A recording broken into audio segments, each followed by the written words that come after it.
So what's up, gentlemen and ladies? Welcome to another episode of Project Gentleman. We are here. We love to talk about the things that help us win in life. And for today's video, guys, this is gonna be a part 2 or a sequel of our previous video, which I'm so grateful for how you accepted it and your support for that video. And on this video, I'll be talking about the things that I wasn't able to mention on the previous one. Again, I'll be answering some of the questions and the comments that you gave us on the previous videos as well. So what are we waiting for? Just sit back, relax, and enjoy. Here we go. Alright, so let me start with this couple of things that I found to be a little bit annoying about this car. These things have actually been bugging me, but I just really wasn't able to mention it on the previous video. I really made sure to make another one for you guys so that those who really want to buy this car, you deserve to know this, like I said, and so that at the end of the day, you will really know if these factors will be annoying for you as well. So the first two things that I'll be talking about today is actually you have witnessed them on the intro of this video. For the first one, guys, I have observed that the Toyota Veloz tailgate actually is a bit difficult to close, or it's not that smooth, and at the same time you will need to put a little bit more force on it, which will make you feel like a little bit, scared that it will be damaged or it will be broken. I believe that this another result of the thing that we mentioned on the previous video about the main body or the frame of the Toyota Veloz being too thin. It may have been done like that to cut some production cost, but yeah, I think you need to know that closing the doors, the main doors, and as well as the fifth door, which is the tailgate, there is an issue with closing it. At least for me, it doesn't close right away. You'll need to have to close it a bit stronger. But after quite some time, I'm sure that you'll be able to adjust and find that sweet spot of the strength that you'll be applying. The second thing that I wasn't able to mention on the previous video as well is that I'm a little bit frustrated about the beeping sound of the reverse here on the Toyota Veloz. When you engage the reverse gear, it's just really a bit noisy for me. I could just live with that. But when this car was new to me and my wife especially, it really bugged me more that my wife found it a bit annoying as well. As you can hear,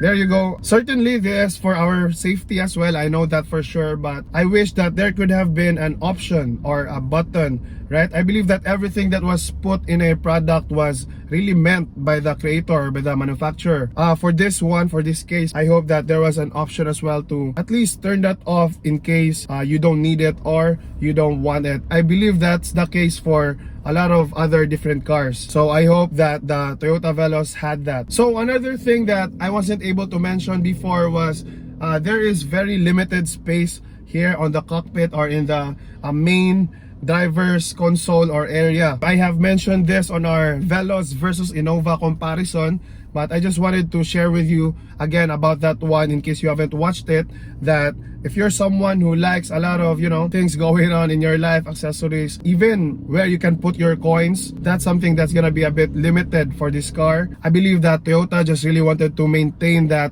sophisticated or luxurious look. That is why it's limited with space. But I believe that there's a great area or space here in the middle that I wish could have been made into something that where we could put our phones or other things, wallets and whatnot. But for that matter, I believe I found a solution and I can't wait to share them with you on our upcoming videos, so make sure you subscribe for that. Now let's do some Q&A from Jel Angeles 4382 and at Stripe 012. They're both asking about the whistling, if there's any sound of whistling that I can hear from this car, and if there are fuel knocks that I can hear from this car. So right now, guys, we're here at the cabin or on the driver's side of our Toyota Veloz. So far, I don't hear any of the whistling sound that you asked about. I'll be honest, I heard that when I was wondering why there was that sound when this car was still brand new, but I believe I have stopped hearing that sound after the first PMS, or I don't know, I'm not sure if that also was gone before the first PMS, but for sure it has really have been quiet here inside the cabin so far.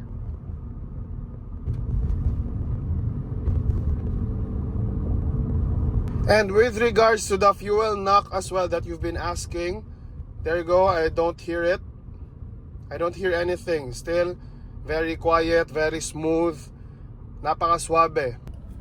So there you go. I hope that gives you an idea or at least a peace of mind about my experience on this car. So no problem guys, very smooth. And aside from making sure you're on time with your maintenance services, please make sure that you load up only good fuel from good companies in your area. In my case, not sponsored, baka naman, but I'm using Shell. Since my Toyota Veloz, it's only Shell that I really wanted to use. And in some situations where a Shell gas station is not accessible for me, my second choice would be Petron. So again, not sponsored, but like I said, what you put inside your car is very important. So take note of that. For others who, use different brands, let me know in the comment section about your experiences as well.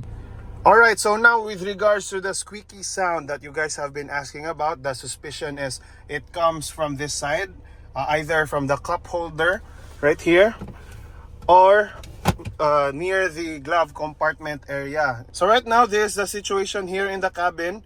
I hope that you could listen and see for yourself the noise, if there are any, without edits, just purely the microphone here in our device. And there's a bit of bumpy road right here, as you can see.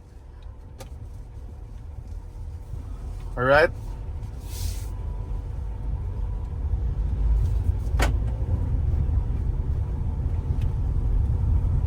Okay. It's a bit of a bumpy road, but so far I'm not hearing any squeaky sound.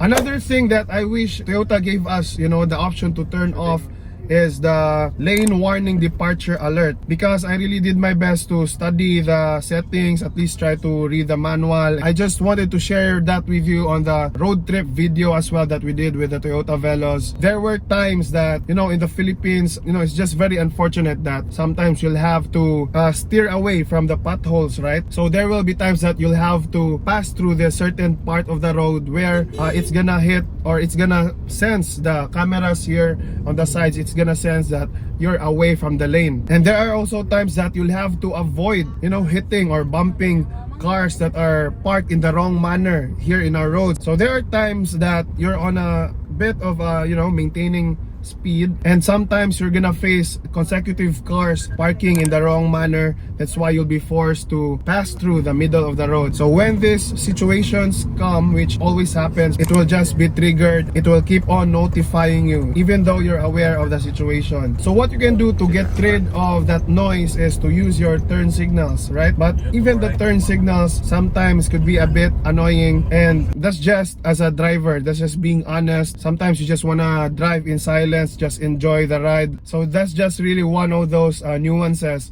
that I experienced that I can't help but share with you guys. So I believe that's it for this video. Please take note that this video is just an additional. If you really want to know more of the things that are not so likable or things that would be a big factor for you about the Toyota Veloz, I have created that video for you guys. So make sure to watch the part 1, problems and issues. If you found this video to be helpful, please consider to smash that like button, subscribe, and share this with your family and friends. This has been Ronnie with Project Gentleman, reminding you that when we seek God first and make Jesus Christ the Savior and King of our lives, all of the things that we need will be added unto us. I can't wait to see you in this next video right here. Ciao!